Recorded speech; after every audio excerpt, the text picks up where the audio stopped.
마지막 주 숭실대 전략산업연구회 조차 세미나를 시작하도록 하겠습니다. 오늘 두 분 아주 유명한 강사 두 분을 모셨습니다. 첫 번째 강사분은 서울대학교 명예희 교수로 계신 이승훈 교수님입니다. 제가 이 두 분은 이력서를 따로 요청하지 않았습니다. 워낙 유명한 분이고 또 제 이 두 분의 이력을 제가 또 많이 외우고 있기 때문에 그냥 제가 외우고 있는 대로 말씀드리겠습니다. 이승훈 교수님은 경기고등학교, 그다음에 서울대 전자공학과를 나오신 다음에 그다음에 이제 미국의 노스웨스턴 대학에서 경제학 박사를 받으시고 그다음에 서울대학교 교수로 아주 오랫동안 근무하셨죠. 그리고 이승훈 교수님께서 만드신 그 미시경제학 교과서는 저희 세대의 그 학생들에 있어서 일종의 거의 전설처럼 남아있는 교과서고요. 저도 그 책을 거의 외우다시피 공부했습니다. 그 다음에 우리 이승훈 교수님께서는 우리나라 전력산업 구조 개편 큰 역할을 하셨고요. 그 이후로도 계속 에너지 분야에 이제 많은 역할을 하셨고, 자원경제학회 회장, 그다음에 전력산업연구회 회장, 그다음에 이제 최근에는 가스공사 사장도 역임하셨습니다. 그 퇴직한 다음에도 계속 그 경력적으로 연구를 하셔서 제가 며칠 전에 뵀을 때 요새 뭐 하십니까? 그랬더니 롤스의 정의론에 대한 비판 책을 준비하고 있고 또 영문으로도 책을 쓰고 계시다는 아주 왕성한 저자 활동을 또 하고 계십니다. 오늘 이승훈 교수님께서 화석연료, 기후변화, 에너지 안보라는 제목으로 약간 좀 지금 현재 이슈보다는 좀 미래 이슈라든지 좀 큰 안목으로, 장기적인 안목으로 에너지 방향에 대한 앞날에 대해서 좀 살펴볼 예정이십니다. 저희 시대에 우리 이승훈 교수님께서는 일종의 에너지 분야, 또 우리 경제학 분야 일종의 구루신데, 자, 나오실 때 큰 박수로 한번 맞아주시기 바랍니다.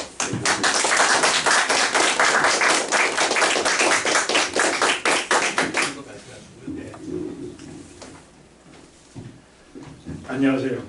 조승봉 박사의 소개 중에 틀린 게 하나 있습니다. 자원경제학회 회장은 내가 한 적이 없습니다. 그 계량경제하고 사실 지금 제가 양평 산골에서 살고 있습니다. 그래가지고 속세 일은 잊으려고 그래서 그런 건 아니지만은 그렇게 살다 보니까 세부적인 사항에 대해서는 못 따라가고, 바로 그저께인가요? 전력산업연구회 세미나에 가서 박규원 교수의 토론도 듣고 했는데 굉장히 나 때는 거론되지 않던 주제들이 많이 거론된 걸 알고 해서 거기서 사실 많이 배웠어요. 그래서 오늘도 사실 이 강의도 하지 말까 했는데 지금 박규원 교수 와 계시고 밖에 다른 전문가들 그동안 쭉 그 강의록을 내가 살펴봤는데 현실의 세부적인 사안에 대해서는 상당히 많은 분들이 잘 알고 계시더라고요. 이게 거기에 내 끼어들어서 숟갈 하나 얹었다가는 얹어도 못 찾을 거 뻔해요. 나는 그쪽은 잘 모르니까. 그래서 그런 젊은 세부 분야의 전문가들이 잘 따뜻기 쉬운, 나처럼 나이 많은 사람들이나 좀 시간이 한가할 때 생각할 수 있는 이런 장기적인 안목의 주제를 가지고 좀 얘기를 하자, 이렇게 마음을 먹고 지금 이거 어디서 가지를 않아. 내가 해야 돼. 이렇게 밑에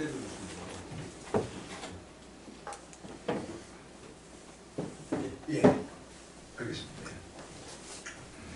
그래서 아까 큰 제목을 두개 말씀을 드렸고, 그래서 내가 네 단계로 문제를 한번 고찰을 해봤는데, 첫 번째는 인류 근대 역사의 전환기에서 아무도 크게 거론하지는 않지만 에너지가 상당히 중요한 역할을 하고 있었다는 것을 좀 상기를 하고 싶었고, 그 에너지 전환기에는 반드시 반동이 있습니다. 모든 전환은 이 기득권이 이 손해를 보게 되어 있기 때문에 반동이 있게 되어 있고, 그래서 전환기를 제대로 맞으려면은 당면한 에너지 전환의 핵심적인 반동은 뭔가, 그러려면 그게 핵심 과제가 뭔가라는 얘기를 이제 집약을 하고 있죠. 그래서 그걸 잘 이해를 하고 어떻게 극복해 나갈 것인가 하는 결론을 내리려고 합니다. 그래서 근대 인류 역사의 전환기와 에너지라는 제목으로 첫 번째 얘기를 시작을 했는데, 근대 이전의 역사는 보면은 로빙 밴디트와 스테이셔너리 밴디트 이렇게 얘기를 합니다. 뭐냐면 집권 세력은 강도라 이거예요. 생산하는 역할은 하나도 기여함이 없이 남이 생산한 걸 빼앗아 먹는 강도가 집권 세력입니다. 그래서 첫 번째는 유랑강도입니다. 이건 그냥 한번 확 쓸고 가요. 그럼 남는 게 없어요. 그리고 확 쓸고 다니면서 저는 일 안 하고 남이 일해놓은 걸 뺏어가는 이런 강도. 그러다 보니까 이 유랑강도를 맞서 싸우려면은 깡패가 나도 필요해요. 그래서 내 너한테 바칠 테니까 우리를 좀 지켜주면서 대신 우리를 지배해라. 그게 이제 정부강도입니다. 이 강도는 무슨 강도냐면 유랑강도하고는 달라서 완전히 사거리 다 털어먹는 게 아니고 먹여 살려야 돼. 그래서 밑에 백성들은 나의 소중한 재산이에요. 그러니까 다른 유랑강도가 쳐들어오면 이놈들은 내 재산을 침탈하는 거예요. 그래서 이 뒤에 보면은 여러분이 이제 그게 이제 이 스테이셔너리 밴디트가 소위 군주제, 모나크들의 이제 지배하던 시대가 언제까지 계속되느냐 하면은 서양사는 이제 종교개혁, 문예부흥에서 그 기틀이 조금 흔들리다가 이제 산업혁명, 시민혁명 들어오면서 막 무너지기 시작을 하죠. 그러면서 등장한 게 시민입니다. 그러니까 그때까지는 백성을 먹여 살리는 게 군주였어요. 그래서 그때 군주 시대에는 공무원들을 뭐라고 그러냐면, 공무원이 아니라 관리죠. 관리를 뭐라고 그러냐면 목민관이라고 했단 말이죠. 여러분 잘 아시는 정다산의 대표적인 저서가 목민심서입니다. 그 목민이 뭐예요? 여기 이제 목민인데, 목민은 이 민자를 축으로 바꾸면 목축이 돼요. 그러니까 사람이나 가축이나 다를 바가 없어요. 이 사람들은 그 길러, 이게 내 재산이야, 이게 길러, 이런 개념으로. 그러니까 다산까지도 애민을 하고 백성을 돌봐야 된다고 하는 다산까지도 백성을 보기를 가축하고 똑같이 봐요.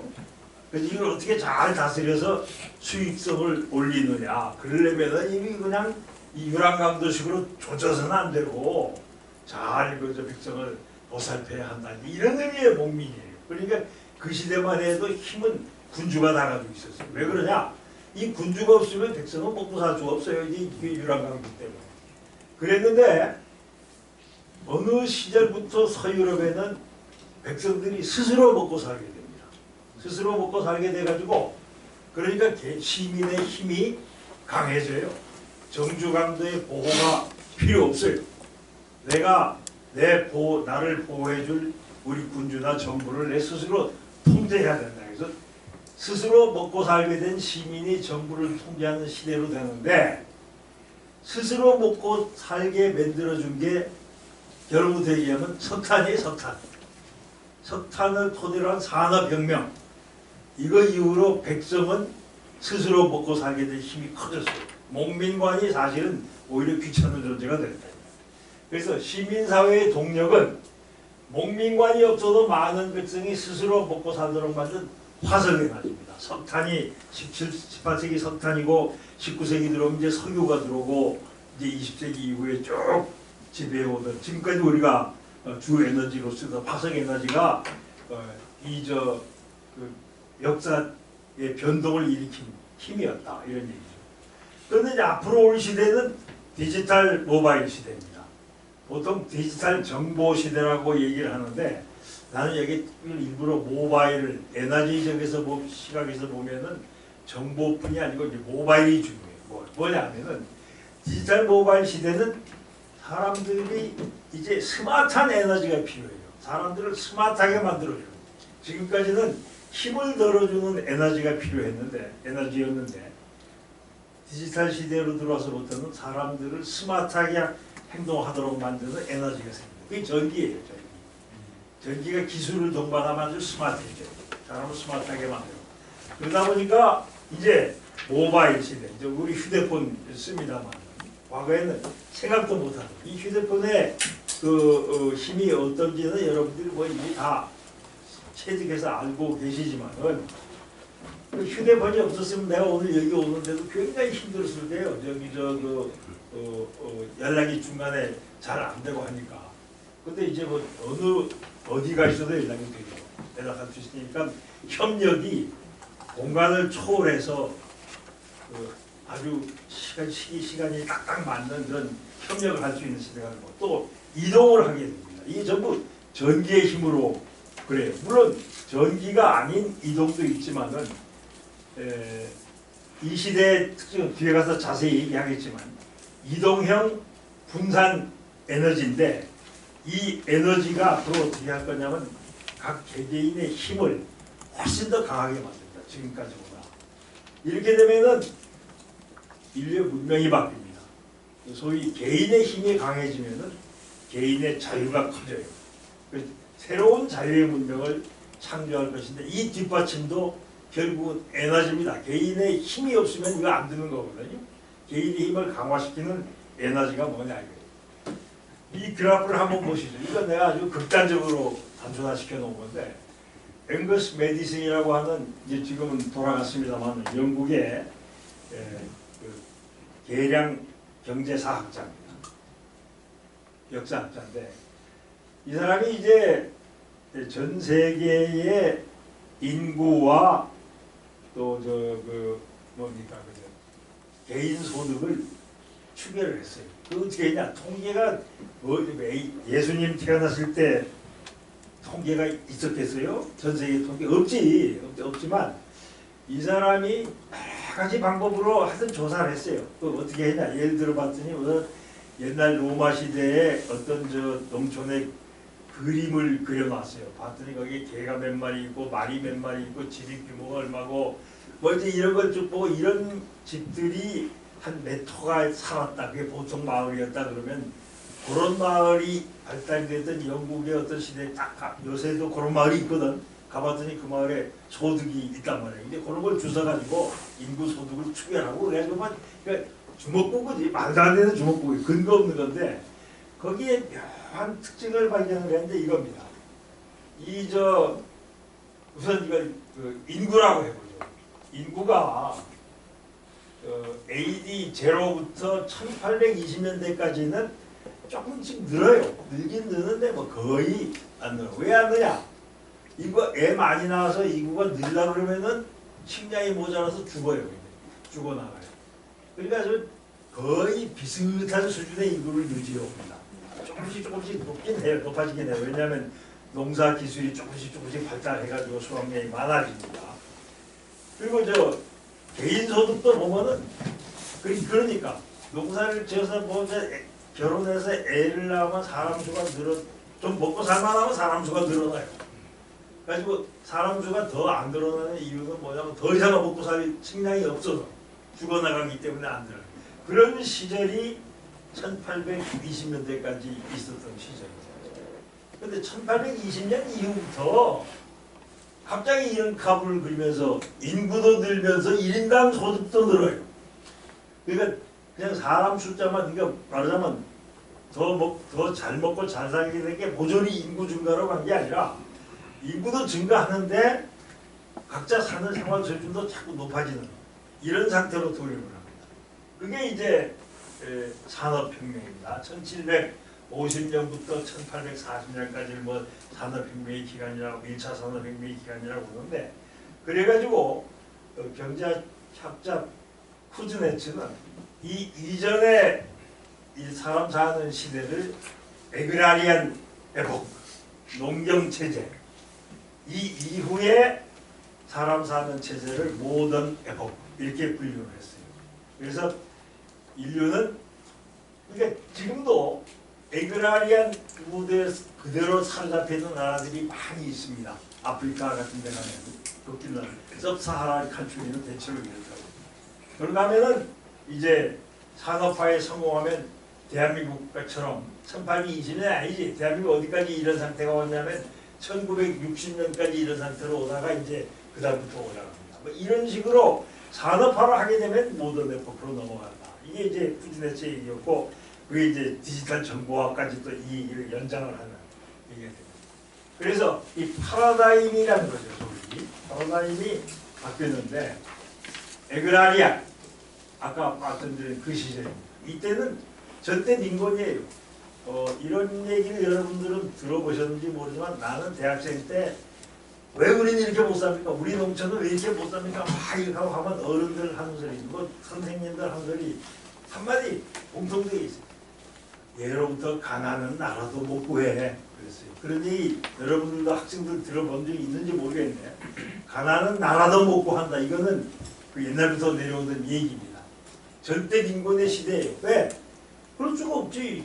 이거 나중에는 좀 먹고 살만하면 인구 늘어나서 조금 더 생산한 거 다 먹어치우고 하는데 어떻게 가난을 피할 수가 있겠느냐. 절대 빈곤의 시대. 이때 살아남는 자연도태, 적자생존, 다윈이즘이 이제 우리 그 인간 사회도 지배를 하던 이런 시대가 이제 에그라리아. 만사스의 인구라는 게 뭐냐 하면은 가만 놔두면은 멀쩡한 사지 멀쩡하고 일 열심히 하는 인간도 먹을 게 없어서 죽게 돼 있어요. 아니 세상에 이런데 무슨 그 구빈법이니 뭐니 해가지고 가난한 사람을 사회가 도와줘야 된다. 이게 말도 안 된다는 얘기. 사실 사회복지는 이 시대 에그라리안 피리든 아무도 입덕분도 못해요. 멀쩡한 사지 멀쩡한 놈도 못 먹어서 죽어 잡아줘야 할 판인데 무슨 불구자로 사회가 어떻게 구제하느냐 이렇게 돼버렸단 말이에요. 그러나 모던 푸지네츠가 말한 이 모던 에포크에 들으면서 산업화가 풍요를 가져다 줘가지고 이제 사람은 인구가 늘어나면서도 생활 수준이 높아지게 돼 있어요. 그러니까 그때부터 요구하는 게 뭐냐면 민권이 나오고 자유가 나오고 복지가 나오고 이렇게 되는 겁니다. 그러니까 저 좌파 운동의 어머니는 석탄 산업입니다. 만약에 그게 없었으면은 사회복지니 무슨 개인의 권리니 이런 얘기는 뭐 할 수가 없는 이런 상황이 우리가 살아온 역사입니다. 그래서 재분배와 사회복지는 국가의 책무가 되는 이런 시대가 됩니다. 이제 앞으로 오는 시대는 뭐냐? 정보화와 4차 산업혁명이 불러오는 디지털 시대입니다. 이렇게 되면은 더 잘 살아지겠죠. 그리고 개인의 힘이 강해지는 만큼 개인이 생산도 많이 하겠지만은 요 사회적 요구도 목소리도 커지겠죠. 그럼 부유, 시진핑의 공동부유 하듯이 이 부유도 확대되면서 확산이 돼야 되겠죠. 그러면 우리가 지금까지 알고 있던 자유와 평등이라는 개념도 앞으로는 그렇지 않을 거예요. 뭐가 어떻게 될지 모르겠는데 그 시대를 살면서 이제 우리 이 지혜가 개발해 날 겁니다. 그러나 이제 이 시대에 또 중요한 게 가짜 정보와 AI. 근데 이걸 뭐 AI 참 선전하고 돌아다니다가 깜짝 놀랐는데 사회 분열을 공론 분열을 조장하는 1등 공신이 AI래. 왜 그러냐면 각자에게 그 사람이 좋아하는 정보만 갖다 자꾸 제공한다. 여러분 많이 느꼈잖아. 구글이니 뭐니 들어가지고 뭘 하면은 내가 뭘 하나 클릭하면 그거만 떠. 그렇죠?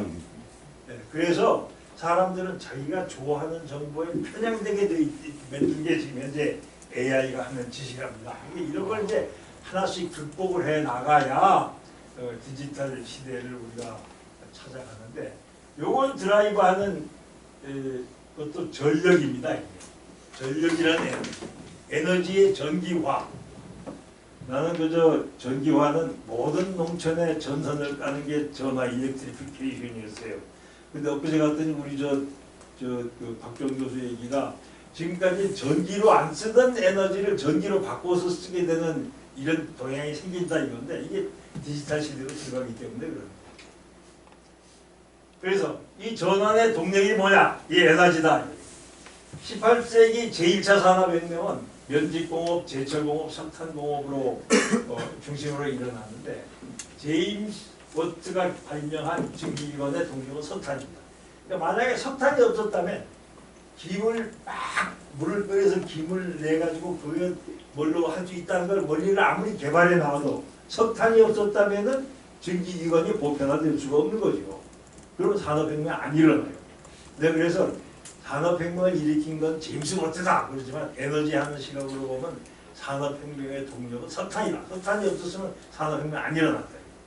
그 다음에 19세기 말 2차 산업혁명의 뒷봉의 화학공업, 그 다음 에디슨의 전기기기 개발, 또 다이밀러 벤츠의 내연기관 발명, 이런 것들이 이제 제2차 산업혁명을 추동했는데 우리는 그것만 알지 이 배경이 석유하고 전기라는 거, 에너지 석유 전기가 없었다면은 발명 아무리 해봐야 교과서에나 있지 실용화할 수 없는 이런 얘기가 되는 거죠. 화석연료는 이게 이제 화석연료가 그러니까 200년을 인류를 매겨 살렸어요. 부유하게 만들어줬어요.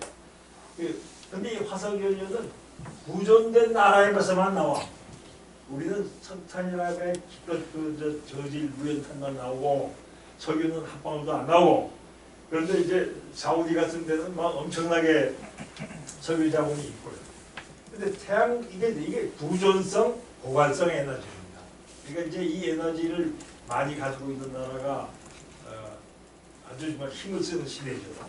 그런데 태양광하고 풍력은 절대 고갈이 안 돼. 그래서 이걸 우리가 뭐라고 부르냐면 재생에너지라고 부릅니다. 그러니까 재생에너지하고 화석연료하고 어떻게 연료로 되는 게 좋으냐 하고 물으면 우리는 당연히 재생에너지가 좋아야죠. 우리 절할 필요 없이 하늘에서 떨어지는 대로 받으면 되니까. 근데 이제 기술이 아직 이걸 보급시키지 못하는 이런 상황에 있다는 거죠. 자, 그 다음에 이제 디지털 모바일 시대의 에너지는 나는 주목해야 될 것이 전력인데 이 전력이 배터리를 통해서 이루어져요. 이 플러그인 해가지고 전기를 쓰는 게 아니고 물론 그래서 쓰죠. 그러나 이동 시대에는 배터리가 아니면 개인이 그 에너지 패키지를 같이 휴대하고 다니지 않으면은 에너지를 쓸 수가 없죠. 그래서 이 충방전형 이동식이라고 한번 써봐요.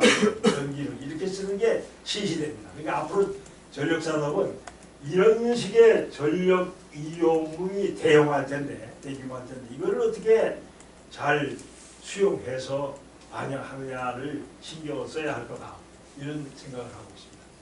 그 에너지의 시기가 언제 몇 시까지 하죠? 8시 10분까지? 예. 에너지의 발전적 연천. 이건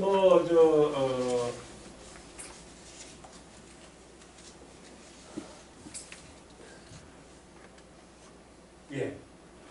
이제 이건 여러분들 다 알고 있는 얘기예요. 내가 길게 얘기할 필요가 없을 것 같아. 여기에. 석탄은 옛날부터 쓰던 연료인데 증기기관이 잠재력을 촉발했고 석유는 정유기술과 내연기관이 등장하면서 위력을 발휘했어요. 그러니까 모든 에너지 자원은 기술 개발과 같이 갑니다. 에너지는. 그러니까 에너지하고 기술을 따로 떼내는 건 나는 말이 안 된다고 생각해요. 네, 그래서 저 옛날에 산업부 관리들한테 당신들 이름을 산업자원부라고 그러지 말고 자원산업부로 바꿔야 된다. 앞으로 역점을 그렇게 돼야 된다고 얘기했더니 안 좋아하더라고.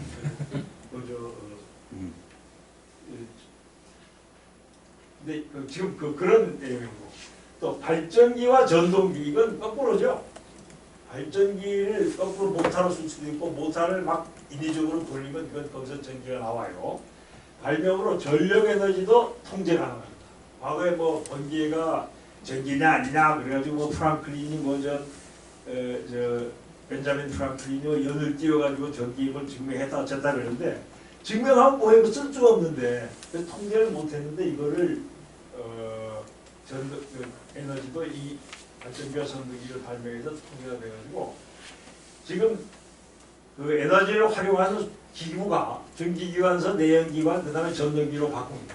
그래서 이제 전력이 에너지 사용의 핵심으로 바뀌어요. 그러니까 태양광 패널이 이제 또 태양광 에너지를 이런 발전기 아닌 방식으로 전력으로 전환하는 것도 기술을 개발했고, 그 디지털 모바일 시대의 이 에너지는 이동형 충방전 전력인데, 그러므로 앞으로 진짜 제대로 하려고 우리는 다행히 지금 배터리 기술이 세계 첨단이니까 아주 중요한 거예요. 이것과 이 충방전 기술의 개발에 우리가 정말 올인을 해야 됩니다. 당장 눈앞에는 쓸 수가 없어. 그래서 미뤄야 돼. 미래 에너지야. 근데 미래 에너지에서 우리가 선점하려면은 앞으로 우리가 이걸 해야 된다는 얘기고, 현행 에너지 체제가 한계에 이르면 전환의 필요성이 대두하죠. 근데 전환은 숙명적으로 관행이나 기득권하고 충돌하게 돼 있어요. 그러니까 이거를 잘 관리하지 않으면 전환이 순조롭게 이루어지지 않죠. 전환이 얘기하는 부작용은 반드시 반동을 부르는데, 우리가 지금 당면한 에너지 전환이 맞을 반동이 뭐냐, 이걸 잘 알고 그 대처를 강구해야 되고, 이 피할 수 없는 전환이라면 이 작용을 잘 극복해야 됩니다.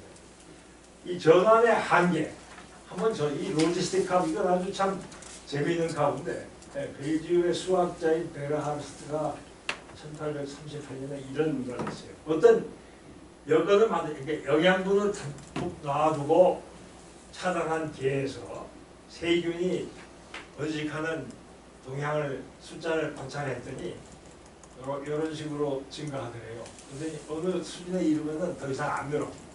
근데 이 로지스트 카브라는 건데, 이게 전환 카브예요.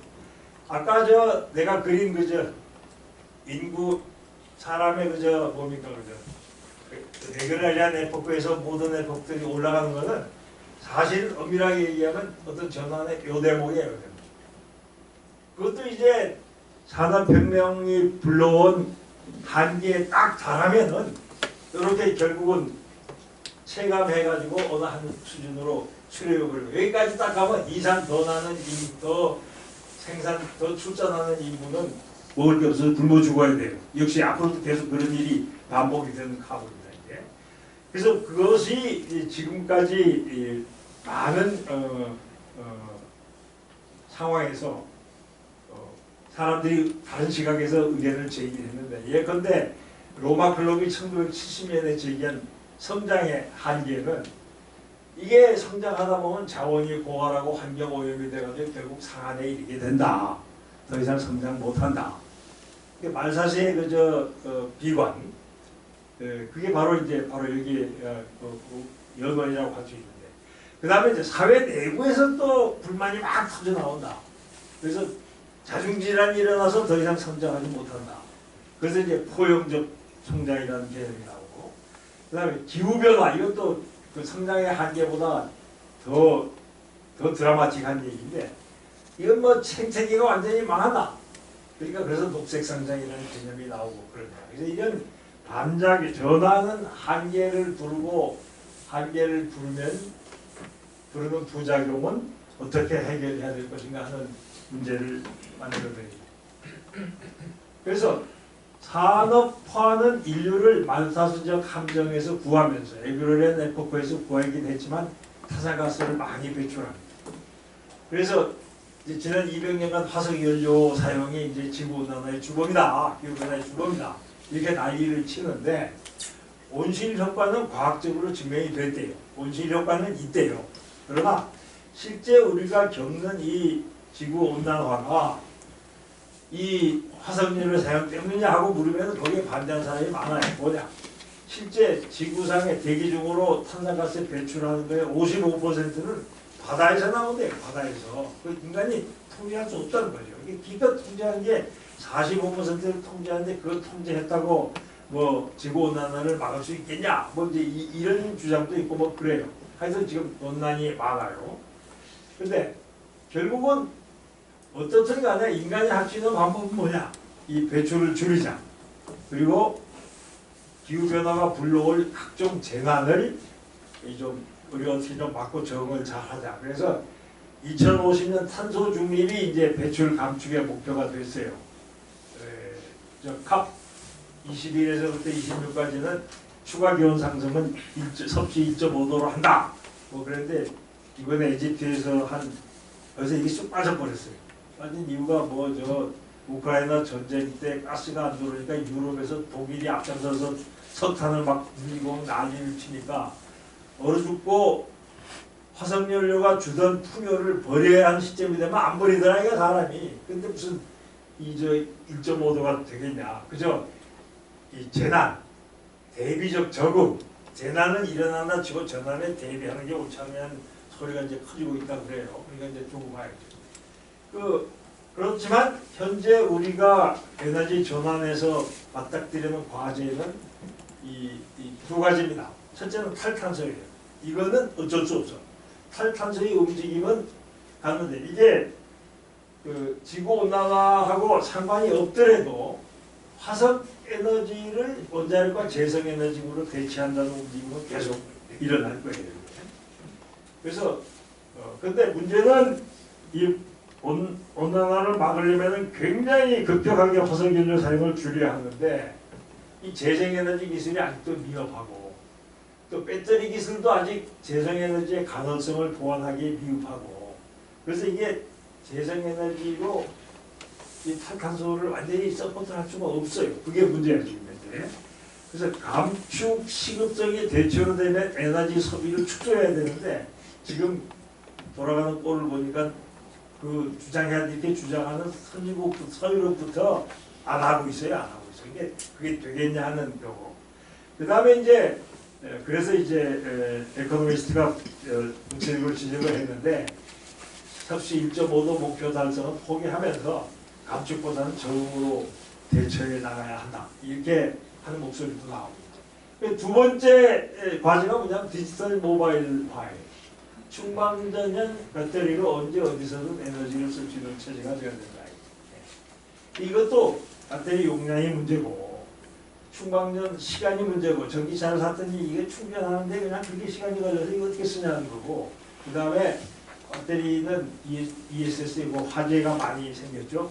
화재의 위험을 어떻게 해결할 과제가 아직 산적해 있고 그래서 이 탈탄소와 디지털 모바일화가 목화 진행되는 에너지 전환의 핵심 과제인데 이거는 모두 기술적 난관을 넘어서야 추진할 수 있는 거니까 우리는 여기에 대해서 여러 가지로 대책을 마련해야 합니다. 화석연료 감축으로 에너지 전개하냐 이 기후변화 논란은 과학의 영역에서 정치의 영역으로 바뀌었는데 이 지구온난화를 말이죠. 전 지구적 재앙이라고 그러는데 난 그렇게 안 봐요. 나라별로 달라요. 다른 것이 파리가 사하라 사막으로 바뀐다. 그러면 이거 프랑스 사람들이 이런 재앙이 없죠. 절대 막아야 됩니다. 그런데 사우디아라비아가 사막으로 바뀐다. 그럴 때 사우디 사람들이 걱정하겠어요? 우리는 이미 사막인데 뭘 그래요. 그러니까 사우디 사람들한테는 기후온난화가 한 개 위협이 안 돼요. 오히려 그거 가지고 석유를 쓰지 말라고 그러는데 자식들 내가 지금 우리 석유 가지고 먹고 사는데 우리 먹거리 뺏어가려고 그래? 이런 반발밖에 안 할 거다 이 말이에요. 시베리아 따뜻해지면 어떻게 될까요? 그 툰드라 동토가 아주 녹색 경작지가 됩니다. 시베리아 러시아가 이 지구온난화를 반대하겠어요? 국제 조류 때문에 할 수 없이 분위기상 그냥 한다 그러지만 안 오잖아. 저 푸틴이 한 번도 이 캅 당사총회에 와본 적이 없어요. 그 속으로는 야 빨리 온난화 되라. 그래서 저 파리니 베를린이 전부 사막되고 우리 시베리아가 옥토되자. 그러면 이제 러시아가 지배한 세계의 중심이 되는 대제국이 그러고 있을 거라고 나 속으로 그러려고 생각해요. 내가 러시아 학자라면은 기후변화 오히려 그렇게 되도록 자꾸 많이 쓰고 이렇게 해야 된다. 화석연료라고 주장할 것 같습니다. 사실 러시아가 그렇게 안 할 리가 없다고 보고 이 탈탄소라는 얘기는 산유국으로 하여금 숟가락 뺏는 거예요. 밥그릇 뺏고 숟가락 뺏는 거예요. 이거 석유자만 빼면 뭐가 남아요, 그 사람? 지금 얼마나 잘 누리고 있는데 이번에 그 이제 빈살만이 와가지고 얼마나 돈 많이 쓰고 갔습니까? 그 다음에 이제 재생에너지 비용 수용이 힘에 붙이는 개도국들이 클라이밋 저스티스. 야, 니들이 다 배출해놓고 왜 우리는 못하게 하냐? 이 주장도 만만치 않고 그래서 이 어려운 과제를 넘어서야 이제 에너지 전환이 될 텐데 우리로서는 이제 어떻게 하느냐 하는 얘기가 되겠죠. 기후변화, 디지털화, 에너지 불안은 피할 수 없는 시대조입니다. 자, 탈탄소 그러니까 석유자원 개발에 투자하겠어요, 안 하겠어요? 석유자원 개발하는 가스 일 좀 해보면서 봤지만은 엄청난 돈을 때려놓고 설비를 만들어야지 석유 채굴을 하고 있고 가스 채굴을 하고 있고 정장하고 있어요. 근데 그 30년 뒤면은 이제 전부 고철 처리해야 돼. 그럼 누가 지금 거기에 돈을 투자를 하겠습니까? 채굴 설비 안 해요, 지금. 어떻게 될지 모르니까. 안 하니까 화석 에너지가 필요한데 생산이 늘어나지 않아요. 그러면 당연히 뭡니까? 값이 올라갈 수밖에 없어요. 에너지 공급은 아주 불안할 수밖에 없어요. 에너지 공급. 그래서 지금 이 2050년 탄소 중립화가 석유 채굴 장비를 모조리 고철화시킨다. 30년 뒤에. 이래 놓으니까 아무도 투자를 안 해서 생산이 안 돼. 그러니까 에너지값 고공행진은 앞으로 불가피합니다. 에너지 불안. 이거는 이제 피할 수 없는 시대 조입니다. 이제. 그래서 온실가스 감축은 재생에너지 확대를 요구하지만 이 재생에너지를 막 도입하면은 우리는 에너지 이용 관행이 화석에너지식이에요. 충돌이. 이거 저걸 좀 해야 돼요. 디지털 시대 배터리 충전. 그러니까 말하자면 나는 이런 생각을 하고 있어요. 재생에너지가 태양광은 해가 뜰 때는 발전이 돼요. 바람이 불 때는 발전이 돼요. 그 제주도에서는 무슨 일이 생기냐면은 풍력 발전이 너무 많아가지고 전력계통에 그걸 집어넣을 수가 없어. 그래서 발전을 버려요. 그걸 차단을 시킵니다. 따져봤더니 제주도에 전기차가 굴러다니는데 제주도 굴러다니는 전기차 전부를 한 달 반 사용할 완전 충전 내 전력을 버리고 있어요. 제주도에서 버리고 있어요. 이게 말이 되냐고. 근데 만약에 배터리 충전을 전기차 충전을 이 시간대 하면 싸게 해줄게 해가지고 전기요금을 바꿔주면은 그러면 배터리 충전은 반드시 어떤 특정 시간대 꼭 해야 되는 거 아니에요. 좀 일찍 해도 되고 조금 늦게 해도 되고 그렇잖아요. 그래서 전기가 남아돌 때 충전 수요를 몰아갈 수가 있다고. 그렇잖아요. 네. 그런 식으로 바꿔야 되는데 그렇게 좀 바꾸려면은 시간대별로 전기가 남아돌 때는 전기요금이 싸져야지 나는 충전을 그 시간대 하겠다 이렇게 올막하는 거죠. 그래서 앞으로는 그게 마스트예요. 그렇게 하면은 소위 재생에너지의 가능성이 문제다. 원자력이 하방 경직성이 문제다. 뭐 어쩌고저쩌고 많은 문제가 있어서 전기를 버릴 수밖에 없다. 이런 문제를 해결하죠. 이제 수요를 움직여야 돼요. 발전원 믹스만을 가지고 따질 일이 아니고 수요를 움직이는 시대로 가야 됩니다. 예. 그러나 어떻게 가든 에너지 낭비는 막아야 돼요. 에너지가 모자랄 때, 전기가 모자랄 때는 전기요금 비싸게 해줘야 돼요. 그래서 쓸데없는 전기는 쓰지 말게 그때. 이렇게 하는 제도 전환이 정말 필요합니다. 특히 이 에너지 불안의 시대에. 지금 재생에너지 안 나와요. 화석에너지는 공급이 안 돼. 근데 우리는 에너지를 써야 돼. 지금까지 에너지 없이는 못 살았어요. 그 에너지로 가져온 풍요를 버릴 거야? 써야 되는데 거기에 대처할 자세가 뭐냐? 이건 뭐 에너지 전문가가 아니라 누구한테 물어봐도 뻔해요. 낭비는 하지 말아야 된다. 나와서 버리는 건 만들지 말아야 된다. 그러려면은 전기요금의 시간대별 요금 제도는 절대적으로 필요합니다. 앞으로. 새시대 에너지 수요 전망. 이건 이미 얘기한 거예요. 그러니까 발전의 경직성은 디지털 시대 충전 수요로 보완 가능하니까 앞으로 디지털 시대 충전 수요가 자꾸 커집니다. 그래서 제주 풍력발전 차단 사태는 충전 수요를 동원해서 해결할 수 있고 또 V2G 기술 개발 차에 전기차가 이제 완전히 대세가 되면은 전기차 배터리가 발전기가 돼.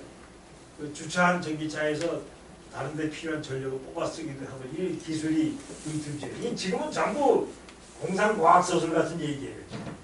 그러나 앞으로는 필요는 발명의 어머니입니다. 이제 그쪽으로 갈 겁니다. 이제 가게 되면 전력산업의 운영과 요금 제도도 그에 맞도록 바꿔가야 된다.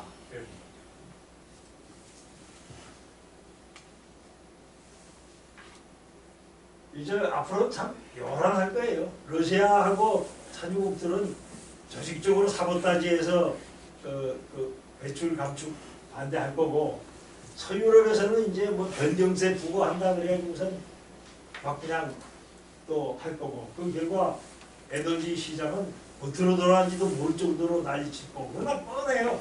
뻔한 게 그 저 석유 개발 투자, 화석 에너지 개발 투자를 안 하는 이상 공급이 안 늘어납니다. 그럼 에너지가 올라갈 수밖에 없어요. 그리고 재생에너지 기술 개발 안 되는 이상 에너지는 자꾸 비싸질 수밖에 없어요. 근데 이게 전제입니다. 그 전제 안에서 모든 걸 생각을 해요. 이 우크라이나 전쟁과 에너지 위기. 우크라이나 전쟁이 참 재밌는데, 이 미군이 베트남하고 이라크하고 아프가니스탄에 군대 보내가지고선 소대만 무지하게 맞거든요. 이 우크라이나에서는 지군대 하나도 안 보내면서 장비만 보내가지고 그 러시아로 혼내주고 있잖아요. 대리전이 아니야. 근데 그 과정에서 러시아는 큰 실책을 한 게 서유럽에 가스 공급을 끊고서 니들 알았지? 이제 했는데, 당장 국제유가는 크게 올랐지만 러시아는 석유밖에 팔아먹을 게 없어요. 석유 가스밖에 팔아먹을 게 없어요, 외국에. 근데 다른 거 외국에서 서유럽이나 미국에서 선진 기계나 자재를 구하지 않으면 러시아 경제도 견디지 못한다. 견디지 못하기 때문에 러시아는 굉장히 실수를 한 거지. 이렇게 보니까 그래? 우리 석탄 써. 독일에서. 그래가지고 좋아. 러시아 석유 보이콧이야. 에너지 무기화가 됐는데 결과는 어떻게 되냐면 우크라이나 전쟁에서 러시아가 이기든 지든 러시아는 살아가려면 석유를 국제사회에 팔아야 돼요. 가스를 팔아야 돼요. 그렇게 되어 있다. 그러니까 러시아의 무기화는 실패했어요. 오히려 저 탈석유 움직임만 가속화시켜놨다. 이런 얘기를 할 수가 있고요. 그래서 석유 자원이 없는 우리나라 같은 나라의 에너지 안보는 뭐냐? 원유 수입은 수입해야 돼. 100% 사야 됩니다. 그러니까 달러가 없으면 안 돼요. 박정희 시대에는 원유 상품 수지를 이렇게 보면은 그 적자가 원유 도입보다 더 커요. 그러니까 원유를 도입하고 또 이상 더 사들여야 겨우 저 경제를 꾸려갈 수 있었어요. 전두환 시대를 보면은 상품 수지 적자보다는 원유 도입이 많아요. 그러니까 수출해서 원유 도입액의 상당 부분을 감당하는 시대로 도입하고, 노태우 시대 이후에 상품 수지 흑자가 되니까 이제 우리가 우리 힘으로 달러를 벌어가지고 원유도 사들인다. 이런 시대가 되죠. 근데 최근에 상품 수지 적자가 됐어요. 적자 이유가 뭐냐?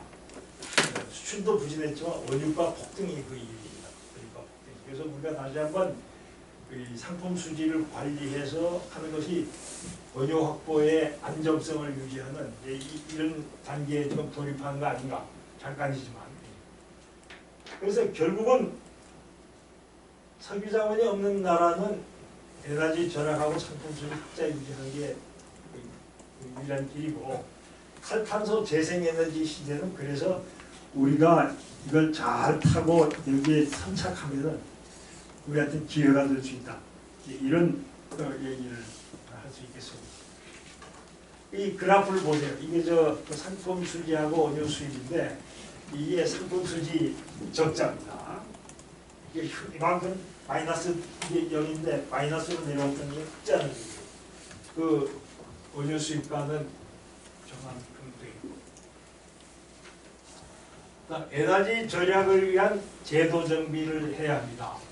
현재의 디지털 기술은 스마트 그리드로 실시간 전력 요금에 의한 완벽한 수요 관리를 감당할 수 있습니다.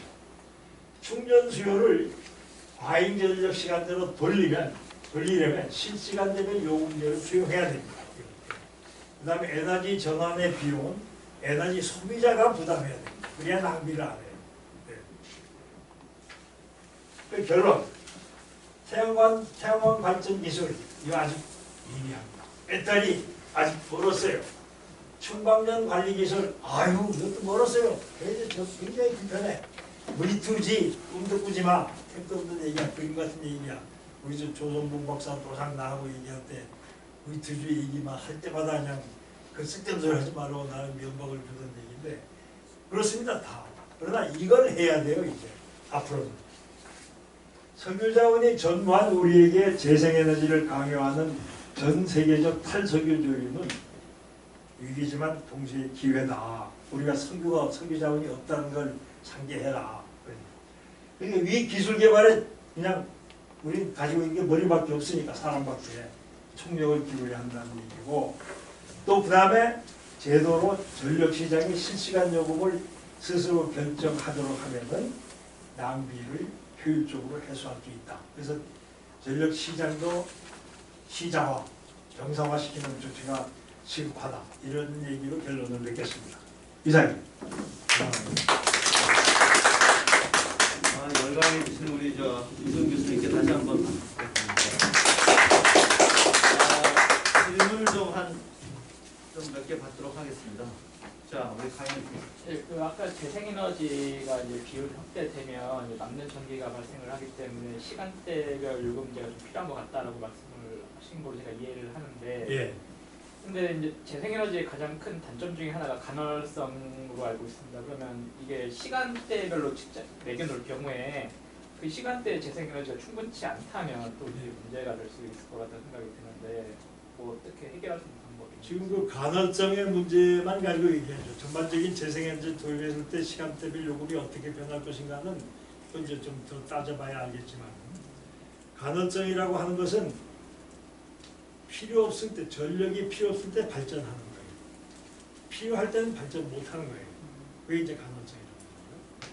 그러나 화석연료 발전기는 스위치를 켰다 껐다 하면은 필요할 때 발전기가 돌아가고 필요 없으면 끄면 됩니다. 그 차이가 있어요. 그러니까 지금까지는 전력 시스템 운영 관행이 우리가 쓰는 에너지가 화석에너지다라고 생각해가지고 수요를 이렇게 관찰하고 요금을 고정시켜 놓고 사람들은 거기다 전기를 씁니다. 그걸 이렇게 관찰하고 꺼라, 켜라, 꺼라 이제 이런 식으로 관리를 해왔어요. 그 관리인데 이제 전기가 모자라거든.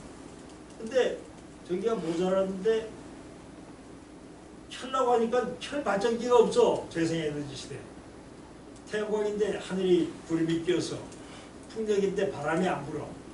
그러면 어떻게 해야 되냐 이거. 어떻게 해야 되겠어요? 줄 써야지. 그건 쓰지 못하죠. 그러면 어떤 전력을 못 쓰게 해야 될 거냐. 애들 게임하는 거 하지 말아야지. 세탁하는 거 조금 뒤에 해야지. 그다음 환자 수술하는 거 해야지. 지금 현재 공장이 한참 돌아가는데 단전되면 그냥 완전히 날려는 건 계속 해야죠. 그러면 그런 절대적으로 필요한 전기 소비자는 값을 더 내게 만들어요. 그러면 값이 올라가면 그런 소비자만 남고 게임하고 세탁하고 하는 소비는 없어지죠. 다른 들어가요. 그 다음에 남아돈 때는 버린다는 거 아니야. 왜 버려? 싸게 해주면은 충전 수요가 있으니까 온다 이거예요. 이제. 옛날에는 충전 수요가 별로 크지 않아서 싸게 줬자 얼마나 많이 수요가 오겠느냐고 그 시름찮게 생각했는데 전기차, 자율주행차가 대세가 되고 나면은 그 충전 수요가 상당히 크다 이거예요. 그러니까 그런 걸 수용하도록 제도만 바꾸자고. 그게 시간대로 예. 또 V2G 관련해가지고 그래서 지금 전기차를 살까 생각해보니까 전기차가 10만 킬로 정도 뛰면은 배터리를 싹 교체를 해야 돼요. 네. 근데 그 배터리 교체비가 좀 거의 차값이 가까워요. 한 1,000만 원 넘어가요. 그래서 거의 저기 된다 하더라도 아니 충방전 하는데 몇 번 하는지 계산해봐야 되겠지만은 그 엄청난 비용이 드는데 네. 소비자들이 아유 내 공익을 위해서 내 차를 BTG로 똑바로 안 할 것 같아요. 저는. 그렇죠? 네. 그러니까 전기차 사는 사람은 배터리는 사지 마. 차만 사. 차만 사고 배터리는 어디 큰 회사를 하나 해가지고 어디 태양광 발전을 많이 하는데 거기다 또 본부 해놓고 배터리를 계속 충전해가지고 차가운 배터리 갈아줘. 배터리 갈아줘. 배터리 사지 않도록 하면 지금 그 고민은 해결이 돼요. 이게 내 얘기는 기술적으로 그 배터리를 내가 사고 그 배터리 충방전을 한 100만 회, 1억 회를 해도 전지가 멀쩡하고 이렇게 된다면은 좋죠, 기술적으로. 근데 그게 어려우면 제도적으로 바꿔버리면 돼요. 바꿔버리면 되는데 그걸 안 바꿔. 저기 그 산업부 전력과장에 턱 앉아가지고서 무슨 또 시장이야 뭐 그래버리면 안 돼. 근데 그 산업부 전력과장 뒤에는 한전이 딱 있어가지고 아유 과장님 그러고 또 꼼짝 못해. 이런 식으로 하면은 안 돼요. 그러니까 관광차는 잘 듣는. 자, 홍기영 교수님. 지금 아니, 아이고 내가 과장이라고 그랬지만 관리가 그렇고 정치인들이 그래요. 예. 자 교수님 영광이 또 오랜만에 여러 가지 많이 배웠습니다. 지금 사실 아까 말씀하셨던 대로 뭐 일렉트리피케이션, 전기화 말씀하셨는데 계량경제학회 회장님도 여기 마시고 또 어디요? 계량경제학회 회장도 예, 여기 마시고 예. 제가 여쭤보고 싶은데 이건 뭐 꼭 계량경제 기법을 동원할 필요는 없겠지만은 앞으로 이 전력 수요를 예측할 때 예. 이게 사실 논쟁이 굉장히 분분하지 않습니까? 전기화가 과연 각 분야별로 어느 정도 일어나서 우리가 발전 수요량이 뭐 1200TWh 지금 한 600 정도 되는데 한 2배 정도 또는 2배 이상으로 앞으로 2050년경에 늘어날 것이다 이렇게 예상이 되는데 논란이 굉장히 분분합니다. 그러면 이걸 예측할 때 그 예측할 수 있는 방법이 뭐가 있을지 한번 좀 고견을 좀 듣고 싶은데 그 변수가 굉장히 많을 거 아니에요. 그렇죠. 근데 내가 계량경제학회 회장이지만 나는 계량경제학으로 학회 회장한 게 아니라 난 경제이론, 수리경제학 전문 분야로서 학회가 같아요. 그래서 하기 때문에 이제 박준영 교수가 전반적으로 전력 수요를 계량적으로 예측을 하고 지금도 그러고 있는지 모르겠어요. 시작하고 있는데 앞으로는 말이죠. 화석연료 관행의 예측은 안 맞아요. 만약에 충방전 수요가 한 30% 된다. 배터리 충전하는 수요가 전체 전력 수요의 30% 된다 이렇게 되면은 그러면 나머지 70%에 대해서는 예측할 수 있지만 이 충전 수요는 총량적으로는 나올 거야. 나오지만 이게 어느 시간대에 걸리느냐에 따라서 전력 설비를 얼마만큼 갖춰야 하느냐가 달라집니다. 그러니까 상당히 복잡하게 좀 몇 가지 단계를 거쳐서 전력 수요를 예측해야 돼요. 그러니까 이게 전력 수요를 예측해서 거기에 맞는 공급 설비, 발전 설비를 갖춘다, 송전 설비를 갖춘다 하는 것은 화석연료지 관행의 유물이에요. 새로 오는 시대는 그런 방식으로 안 된다 이거예요. 충방전이 그 가격에 어떻게 수요가 반응하느냐를 집어넣어 가지고 그림을 한번 그려볼 수 있지. 그래서 난 그건 정말 중요한 문제인데 준비를 아무도 안 하고 있고 이번에 10차인가 뭐 그것도 나중에 보면 요금 정해놓고 이 요금에서 수요 이만큼 될 거다. 그것도 수요도 뭐 정권 편한 대로 필요할 때는 적게 하고 필요할 때는 또 많이 하고 해놓고서 거기에 맞춰서 발전설비 이만큼 지어야 된다. 이거 가지고는 앞으로 못 해먹어요. 교수님 제가 질문 하나. 예. 이것도 V2G 하려고? 그 질문 하나. 아까 필요한 발명의 어원이라고 말씀하셨는데 그렇다고 해서 우리가 발명할 수 있는 게 다 뭐 필요하다고 발명할 수 있는 게 아니거든요. 교수님이 저 노스웨스턴에 가실 때 시카고 갈 때 15시간 걸린 비행기가 지금도 15시간 걸립니다. 그거 기계공학 발전 안 해요. 근데 8시간 아니야. 12시간 걸려. 아, 나는 그때 15시간 더 걸렸어요. 왜냐면 엔카리지에서 반드시 대여를 내가 더 살았어. 옛날에 어땠나? 전생보다 더 살아. 저는 뭐 넌스톱으로 갔는데 똑같아요. 그러니까 우리가 필요하다 그래서 발명이 되는 건 아니거든요. 그래서 제가 여쭙고 싶은 거는 혹시 기술적 발명을 너무 낙관적으로 보시는 건 아닌가? 아니, 대기가 이 미래를 얘기할 때는 아주 보수적이고 안정적으로 볼 수도 있어요. 아주 모험적이고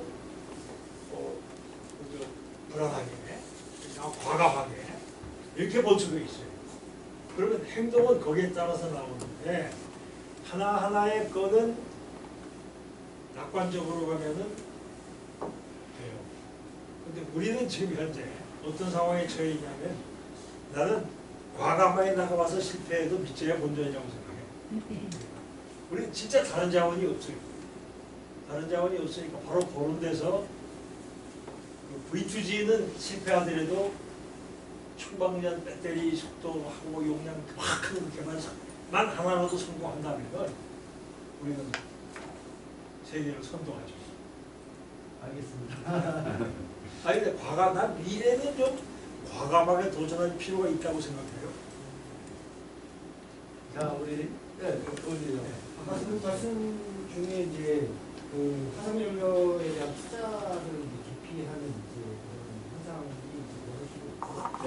그러다 보니까 결국은 이제 그런 에너지원이 이제 비싸지는 그런 이제 상황이 이제 벌어질 것 같습니다. 앞으로 탄소 중립 시대가 되면 더 그런 현상이 벌어질 것 같고요. 그리고 이제 더 비싼 대세에는 비싸야 되는 상황이고 그리고 이제 전기요금이 굉장히 이제 올라갈 수밖에 없는 그런 경우를 갖고 있는데 사실 이제 전기요금 현실적으로는 전기요금 이렇게 계속 인상을 적절히 해줄 수 없는 게 지금 현실이잖아요. 그건 정치. 네. 그래서 한년의 적자로 이제 이어지고 이런 그러니까 이제 어떻게 보면 전기요금 올려야 되는 것과 한년의 적자가 또하니까 이게 굉장히 정책 당국자라든지 정치 입장에 되게 고민거리가 될 것 같은데. 네.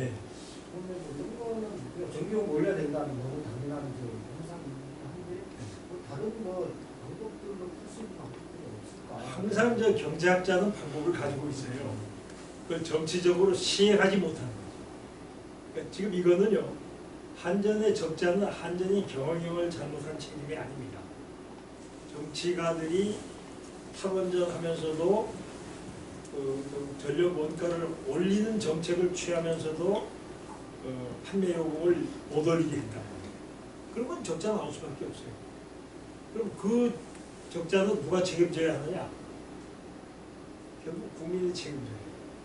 국민이 그 정부를 뽑았잖아. 그래서 그 정부가 그 정책, 국민의 뜻에 따라서 그 정책을 했잖아요. 거기서 혜택이 생기고 비용이 생기면 그건 전부 국민의 몫이라야죠. 근데 많은 국민은 나는 그 정부 안 찍었어 그래서 내 책임 아니다 그러는데 그거하고는 상관이 없어요. 나는 그래서 그 해법은 내가 보기엔 이거는 100% 그 국고에서 다 물어줘야 돼요. 특별세를 거두어서라도 물어줘서 한전을 적자 상태에서 그걸 하고 그 다음부터는 그런 부담이 지기 싫으면 전기요금이 원가가 올라갈 때는 비싼 요금을 내고 원가가 내려갈 때는 싼 요금을 내고 아니면 전기 수요가 없다. 그러니까 정부 보고 요금을 결정하라 말아라 뭐 탈원전 하라 말아라 이런 권한을 주지 말고 시장에 맡기면 돼요. 그래서 나는 그 원래 해법은 아주 정통적인 해법은 이 40조 지금 40조를 특별세를 걷든가 국민에 부담시켜가지고서 한전 적자를 탕감시켜주고 그건 한전이 잘못한 거 아니에요. 탕감시켜주고 그 다음에 그런 책임을 지지 않도록 시장을 확실히 도입해가지고 전기요금이 그때그때 원가도 반영하고 시장 필요도 반영하게 만들어주고 한 제도 바꾸는 방법이 있어요. 나는 계속 그걸 주장할 거라. 그렇게 하면 또 됩니다. 그런데 정치인들이 할까요? 나는 제가 아까는 괜히 귀하가 여기 앉아 있겠어. 우리 내 가스공사 사장할 때 그 감독관청이 저 사람 그랬는데 그 한 얘기지만 그거 어디 저 과장 국장 가지고 될 일이 아니죠. 내가 지금도 기억이 새로운 게 2011년 대정전 우리 순환 위원장이 발생했을 때 비상대책위원회 위원장이라고 갑자기 날 또 감초를 씌우더니 청와대로 불러요. 그래서 갔더니 이명박 대통령하고 그 당시 김대기 경제수석하고 뭐 장관들 쭉 앉아있는데 나보고 대책을 좀 얘기해달라고 그래서 이게 말이야 어디 우리 누구야 문세일 교수 잘하던 얘기대로 이거 그냥 더러운 물을 정화해가지고 생수로 만들어 놓고 그걸로 세탁을 하는 게 더 싸게 만들어 놨으니 이래가지고 어떻게 전기요금에 전기 낭비를 수요를 안 하게 되며 수요 그렇게 많이 하니까 이게 부족하지 않으며 하게 되냐. 요금을 올려야 합니다. 요금 정상화해야 됩니다. 전기요금 전기 쓰는 게 더 가스 쓰는 것보다 전기 쓰는 게 더 싸면 어떻게 해? 근데 가스를 돌려서 전기를 발전하는데 그래서 이게 보조 상황은 바꿔나가야 이게 막힌다 그랬더니 대통령 말씀이 그 요금 올리는 거 말고 다른 방법 없어요. 아이고 나 그다음부터 자 오늘 열강해 주신 우리 교수님께 다시 한번 박수 부탁드립니다.